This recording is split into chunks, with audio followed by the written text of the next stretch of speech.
C'est comme ça. Je m'en fiche que vous ne le croyez pas, je m'en fous. Ça, c'est scientifique, c'est pas une opinion. Mais encore une fois, moi, Oui. je ne suis pas là pour vous croire ou pas vous croire. Je suis là pour vous écouter attentivement. Oui, oui. On parle du vaccin? Si vous voulez, oui, oui. Vous êtes vacciné, professeur Raoult? Ça ne vous regarde pas. D'accord. Ma santé ne vous regarde pas.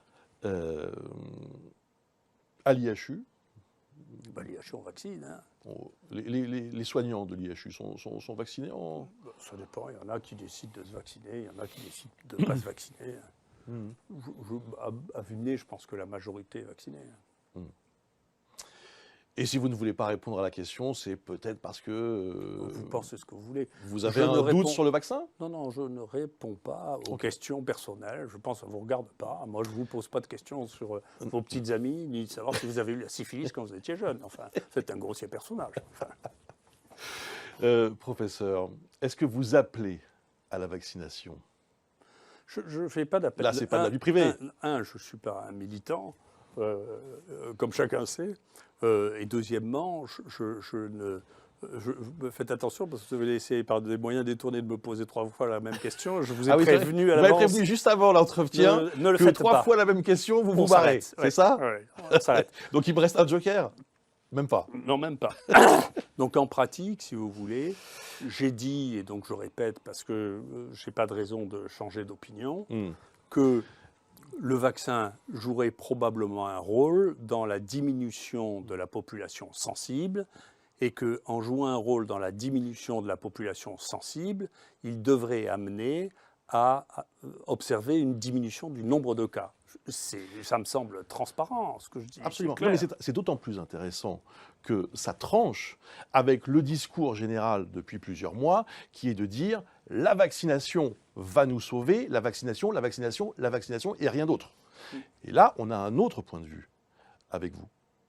C'est ça qui est. Je ne sais pas si c'est un autre point de vue, Bah, c'est un point de vue raisonnable. Vous me dites aujourd'hui, ce n'est pas ça, vous n'êtes pas le seul. Le professeur Antoine Flahault, par exemple, à Genève, dit exactement la même chose. Il dit tout miser sur la vaccination, c'est une erreur. Non, mais c'est pour ça que si vous... Expliquez-nous. Si vous voulez bien reprendre le fil de ce que vous posiez comme question au départ, je pense qu'il ne faut pas manager les crises par la peur. Parce que quand on manage les crises par la peur, tout le monde attend une baguette magique ou une situation miraculeuse qui permettrait d'un coup d'arrêter les choses. On va arrêter. Ça y est, on va arrêter. Et je considère qu'à moyen terme, ça représente un certain danger, parce qu'après avoir dit aux gens, écoutez, non, tout va s'arrêter, si tout ne s'arrête pas, le désespoir va prendre des mesures considérables, et la crédibilité de ce que nous disons va diminuer. D'accord ? Et donc, nous avons besoin de rester crédibles, et pour être crédibles, on a besoin de dire que nous ne sommes pas des fées avec des baguettes magiques. D'accord ? Parce que de dire que parmi les gens vaccinés, il y a 100% des gens qui sont protégés et qu'il n'y a pas de cas infectés, c'est pas vrai. On sait que c'est pas vrai. Ça veut dire qu'avec le vaccin, on peut attraper le Covid, mais en général, même dans la plupart des cas, on échappe à la forme grave. C'est ça le but du jeu. Ça, j'en sais rien. Mais en tout cas, ce qui est vrai, j'en sais rien. Mais globalement, parmi les gens vaccinés, il y a moins, et on le voit dans les pays qui ont fait on peut parler d'Israël, par exemple. D'Israël ou des pays qui ont fait des stratégies de vaccination massive. On verra, il faut un peu de temps pour qu'on y voit clair. Le nombre de cas apparaît comme diminuant, tant mieux. C'est ce qu'on espère. C'est plus que ça, c'est en chute libre. Israël, c'est spectaculaire quand même. On verra. Moi, les chiffres les données que je vois montrent qu'il y a une diminution significative. Après, on n'est pas à 0 cas. On verra bien. Cela étant, et encore une fois, Israël, ça restera un État relativement poreux. C'est pas une île. On peut bloquer les choses pendant un certain temps, mais il va y avoir des gens qui vont se remettre à circuler beaucoup là-dedans. Et donc, je ne sais pas. Non, mais c'est impressionnant, par exemple, ce qui se passe. On regarde Israël en voyant les restaurants rouvrir, etc. Le port du masque n'est même plus aujourd'hui obligatoire dans ce pays. Il respire. Mais c'est bien parce qu'il y a plus de la moitié de la population qui est vaccinée. C'est bien, oui, oui, oui, oui, c'est certainement, en tout Non, cas, mais des éléments, sûrement. professeur, allez au bout de votre idée. Expliquez-moi pourquoi, pourquoi vous avez ce doute. J'aimerais comprendre sincèrement. Non, mais c'est pas ça. J'essaie de vous expliquer quelque chose qui est, encore une fois, je déteste être le porteur de mauvaises nouvelles, comme je ne me prends pas pour un prophète. Simplement, c'est une maladie qui est très peu immunisante. Voilà. L'infection naturelle elle-même est mauvaise. D'accord. Donc, c'est une maladie extrêmement peu immunisante. On verra la durée de vie du vaccin.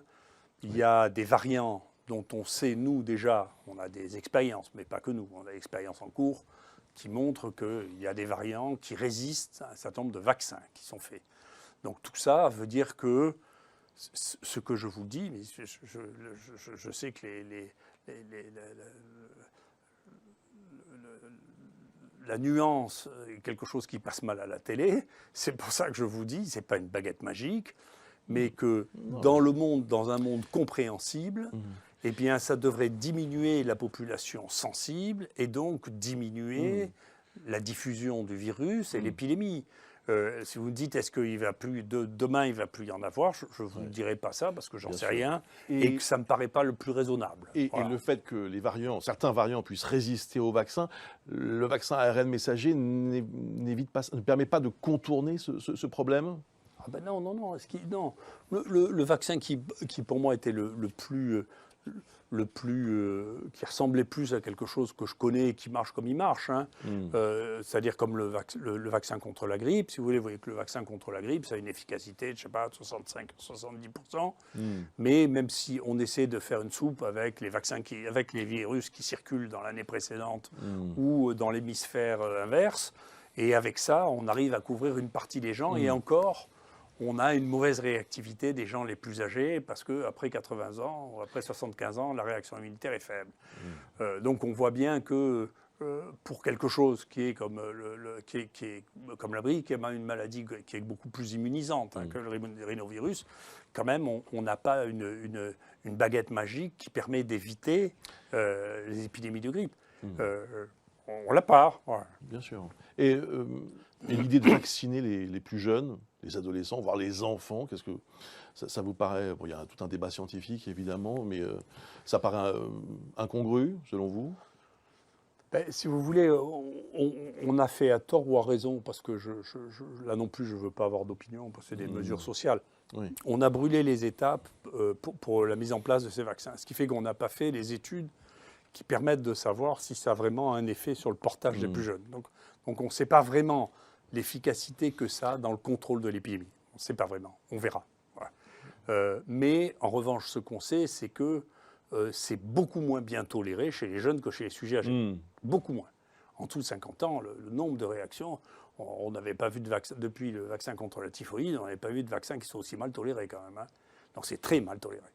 Donc c'est une question qu'on a le droit de se poser, c'est de dire, écoutez, il faut voir si ça joue vraiment un rôle dans le contrôle de l'épidémie, qui est, encore une fois, ce que j'explique est si difficile à comprendre, c'est, attendez, il faut bien peser le risque pour bien évaluer le bénéfice. D'accord ? Et donc, s'il n'y a pas de risque, ça veut dire que le bénéfice est social. Et donc, si le bénéfice est social, il faut évaluer le bénéfice social. C'est compliqué ce que je dis ? Pas du tout. J'entends ce que vous dites. Il y a aussi, je pense que ça ne vous a pas échappé, tout un débat autour des vaccins, Pfizer, Moderna, AstraZeneca, maintenant le Janssen qui va arriver, le Sputnik.